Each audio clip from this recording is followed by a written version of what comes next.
Au musée Jeanne d'Aboville sommeille la collection privée d'une passionnée d'art. La collection est un legs unique de la comtesse d'Héricourt de Valincourt, faite à la ville de La Fère, un geste pour lequel elle avait demandé en retour que le musée s'appelle comme sa mère, Jeanne d'Aboville, qui l'avait initiée aux arts. La comtesse d'Héricourt choisit de léguer sa collection à la ville de La Fère, à la fois pour laisser une trace de son passage à La Fère, vu qu'elle est née à La Fère et que sa famille y a résidé. Elle venait d'une famille de généraux. La comtesse lègue la collection à partir de 1864 par testament. La collection arrive à la ville de La Fère en 1869 et elle sera installée dans le bâtiment actuel en 1880. Il y a toutes les écoles européennes à peu près, à l'exception des Anglais, et ça va aller du 15e, donc tout début de la Renaissance, jusqu'au début du 19e siècle, étant donné que la comtesse, qui est du milieu du 19e siècle, ne va pas acheter de peinture contemporaine pour elle. Dans la galerie, des peintures françaises, flamandes mais surtout hollandaises, car ce sont les maîtres du XVIIe siècle qui conservent une place de choix dans la collection. C'est un moment assez important, le XVIIe siècle, parce qu'en fait vous avez les Pays-Bas qui deviennent indépendants, qui se libèrent de l'Empire d'Espagne. Et c'est un État qui va être plutôt calviniste, donc plutôt protestant. Et donc ils vont avoir une approche très différente de la peinture, notamment tout ce qui va être la peinture religieuse disparaît, ils ne la pratiquent plus. Et ils vont se consacrer plutôt au paysage, à la nature morte, et également beaucoup de portraits. Illustration avec ce tableau de Salomon van Ruysdael, un peintre de paysage du siècle d'or. On va avoir vraiment les poncifs du paysage qui se mettent en place avec ce tableau. Donc notamment le fait qu'il y a un tiers de terre pour 2 tiers de ciel, ce qui permet de dégager vraiment un grand espace au niveau du ciel et montrer les effets atmosphériques. Et vous avez également un goût très fort pour la nature qui va caractériser la peinture hollandaise de paysage. Donc vous avez ces détails un peu champêtres avec les petits bergers qui vont accompagner le troupeau de bœufs qui vient boire au ruisseau.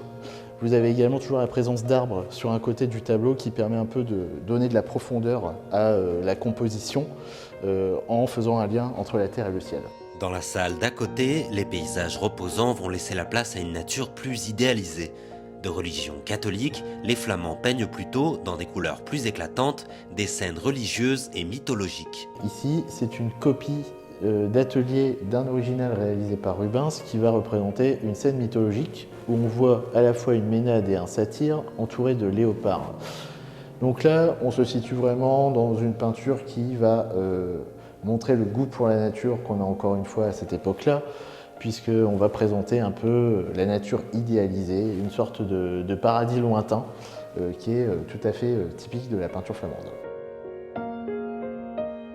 Vous allez avoir quelque chose de plus exubérant qui va être très marqué par le maniérisme italien et qui va même tendre vers le baroque par les formes qui vont être beaucoup plus tournantes, beaucoup plus dynamiques, au contraire des peintures calvinistes hollandaises qui vont plutôt être assez rangées. La querelle entre catholiques et protestants est idéologique, il ne faut pas oublier que nous sommes en pleine guerre de religion, et cela se ressent dans la peinture, ici deux natures mortes d'hospitalité, qu'on retrouve à l'entrée des maisons, qui représentent la même scène de façon totalement différente. Donc là, de ce côté-là, on va avoir la nature morte de poisson de Peter de Putter, qui est plutôt d'influence calviniste, donc on va être très sobre sur ce qui va être représenté, c'est simplement du poisson et de l'eau. Et on va également être très sobre sur les couleurs, étant donné que ce peintre, Peter de Putter, il ne peint qu'avec une seule couleur plus ou moins, qu'il va nuancer du noir au blanc. De l'autre côté, par contre, nous avons une peinture de Johannes Hanoth, qui lui, pour le coup, est catholique. Donc là, on va avoir quelque chose de beaucoup plus fastueux, à la fois dans les représentations et dans les couleurs, puisqu'il choisit de représenter un homard, ce qui lui permet de donner cette très jolie couleur rouge cardinal. C'est pas pour rien, c'est pour renvoyer au prince de l'église. Et vous allez avoir également des mets qui sont assez exotiques pour l'époque, puisqu'ici, on va avoir des citrons.